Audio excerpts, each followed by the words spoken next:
Good evening, brothers and sisters of Christ. Welcome to another reading through the Bible series with Law of Christ Ministries. This is part 218 of our daily scripture reading, continuing in the book of First Kings, picking up in chapter 19. As a reminder, I am reading out of the NETS, which is the Greek Septuagint, the Greek translation of the Old Testament. Some of the names and verses and whatever may sound very different than your normal type of Masoretic Bible that has it's translated from the Hebrew. First Kings chapter 19. And Ahab told Jezebel, his wife, that Elijah did what Elijah did and how he killed the prophets with a sword.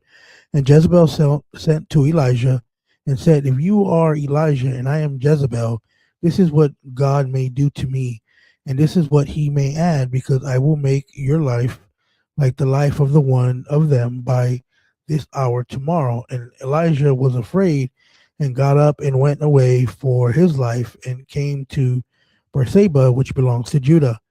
And he left his lad there, and he went a day's journey into the wilderness, and he came and sat down under one Ratham and asked that his soul should die. And he said, let it be enough now, indeed. Take away my life from me, Lord, for I am not better than my fathers. And he lay down there under a plant and fell asleep. And behold, someone touched him and said to him, get up and eat. And Elijah looked, and behold, at his head was a wheat cake and a jar of water. And he arose and ate and drank, and turning away he slept. And the angel of the Lord returned a second time and touched him and said to him, get up, eat, for the journey will be too much for you. And he got up, ate and drank, and he went in the strength of the food for 40 days and 40 nights as far as Mount Horeb. And there he entered into the cave and lodged there. And behold, a word of the Lord came to him, excuse me, and said, why are you here, Elijah? And Elijah said, being zealous, I have been zealous for the Lord Almighty, for the sons of Israel forsook you. They threw down your altars and killed your prophets with the sword, and I alone am a remnant, and they are seeking my life to take it. And he said, you shall go out tomorrow, and he shall stand before the Lord on the mountain. Behold, the Lord will pass by, and there was a great strong wind splitting the mountains and crushing rocks before the Lord. And the Lord was in the wind, and after the wind, a seismic upheaval.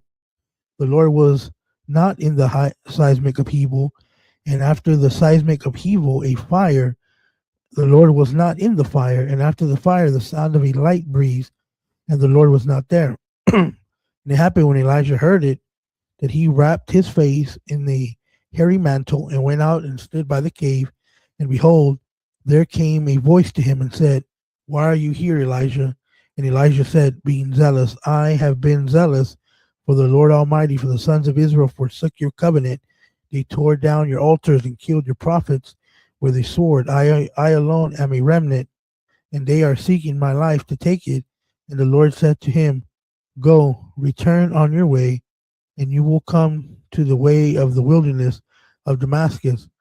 And you shall anoint Hazael as king of Syria, and you shall anoint Jehu, son of Nemesi, as king over Israel, and you shall anoint Elizai, son of Saphat, from Abel Maolah, as prophet in your stead. And it will be that the one who escapes from the sword of Hazael, Jehu shall put to death, and the one who escapes from the sword of Jehu Elisha shall be put to death. And you will leave 7,000 men in Israel, all the knees that did not bow a knee to Baal, and every mouth that did not do obeisance to him. And he set out from there and found. Wait, let me see. Is that Elisha? Give me one. 19. Yeah, Elisha. Okay. And he set out there and found Elisha. I don't like the way the Septuagint changes the names. Found Elisha, son of Shaphat, and he was plowing with oxen, 12 yoke of oxen ahead of him, and he was with the 12, and he came upon him and threw his hairy mantle over him, and Elisha left the oxen and ran after Elijah and said, I will kiss my father and follow you after. And Elijah said, Go back, for I am done with you. And he returned from behind him and took the yoke of the oxen and slaughtered and boiled them with the equipment from the oxen and gave it to the people, and they ate. And he arose and went after Elijah and ministered to him. All right, guys, we're going to stop there for today. Lord willing, we'll be back tomorrow. Peace and blessings.